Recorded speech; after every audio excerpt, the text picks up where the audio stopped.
Continuamos nuestro diálogo con Luis Ortiz, es abogado, doctor en Derecho y además con una larga experiencia en materia internacional. ¿Cómo fue esa experiencia como magistrado del Tribunal Supremo de Justicia?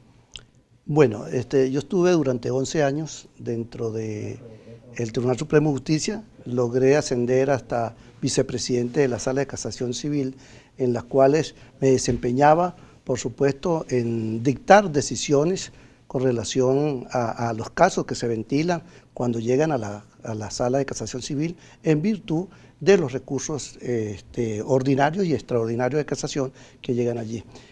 Tuvimos muchas reuniones a nivel de sala plena, en la cual se discutían casos, por ejemplo, para levantar el antejuicio de mérito hacia uno de los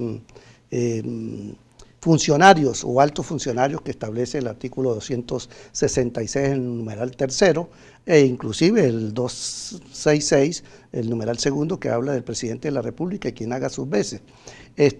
Por allí pasaron varias en virtud de buscando el levantamiento del fuero judicial. Recuerda que todos los funcionarios tienen fuero judicial y el presidente de la República y los integrantes de la Asamblea Nacional tienen el fuero parlamentario, que es una vez que se le levanta el fuero judicial, que diga el Tribunal Supremo de Justicia en sala plena, una vez que se convoque a esa audiencia para oír a las partes y que se diga que la persona hay suficientes elementos de convicción como para aperturar ello, entonces se levanta el fuero y se le notifica a la Asamblea Nacional para que ellos en su reunión plena puedan levantar o no el foro o el foro parlamentario.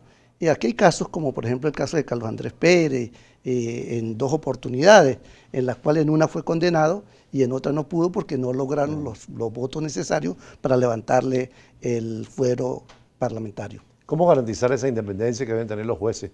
Usted que ha visto varios tribunales de justicia de América Latina. Qué buena esa pregunta. Dentro de la estructura del Poder Judicial y dentro de la estructura del Poder Nacional anteriormente existían 3 poderes: Poder Ejecutivo, Poder Legislativo y Poder Judicial. Hoy en día existen 5 poderes. Un poder adicional, que sería el Poder Ciudadano, que está integrado por 3 instituciones: Contraloría General de la República, Ministerio Público, y ahí hay unos que dicen por ahí el defensor del puesto. No es el defensor del puesto, sino el defensor del pueblo, pero que en realidad no hace la actividad que le corresponde cuando se desbocan los funcionarios de la administración pública. Sin embargo, dentro de esta independencia que hoy no la tiene el Poder Judicial, los jueces trabajan amañados, es decir, amarrados, no tienen aquella independencia de la probidad, la independencia,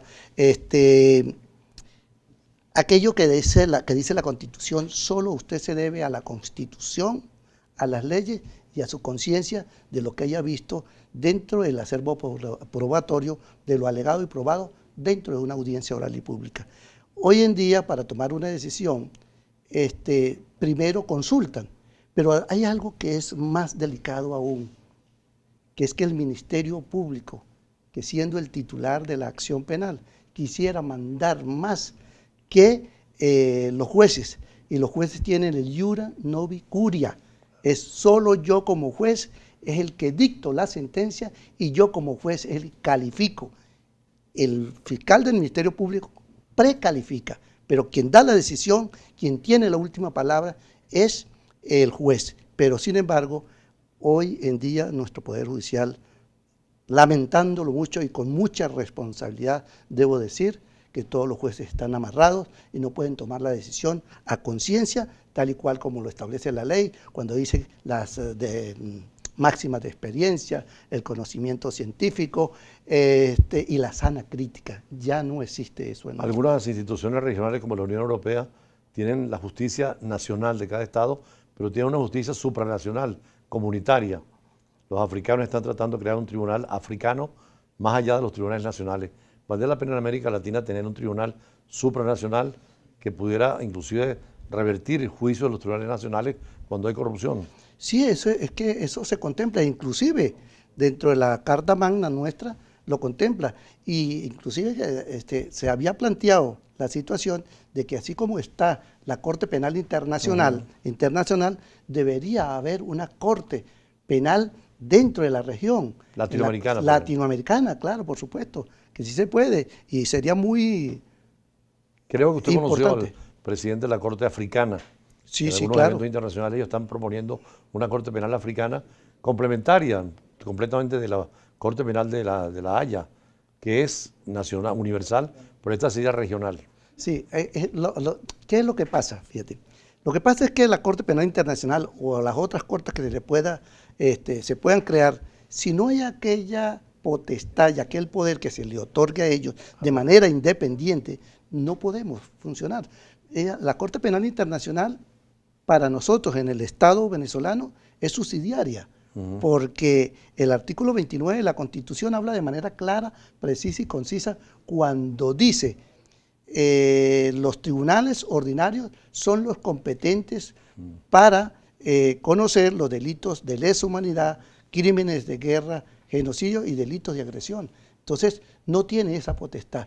Y para ir a la Corte Penal Internacional se tiene que agotar el derecho interno. Una vez que se agota el derecho interno, pues a través de lo que dice la norma, lo dijo aquí uno de sus invitados en estos días anteriores, el artículo 31. Una vez que se agota el derecho interno, se abre la posibilidad, aquella ventana, de ir al derecho internacional. Que por cierto, tanto el presidente Caldera en su última etapa fue el que firmó la Corte Penal Internacional, pero el presidente Chávez en el 2002 ratificó, con lo cual estamos obligados a ir a instancias internacionales. Sí, es correcto.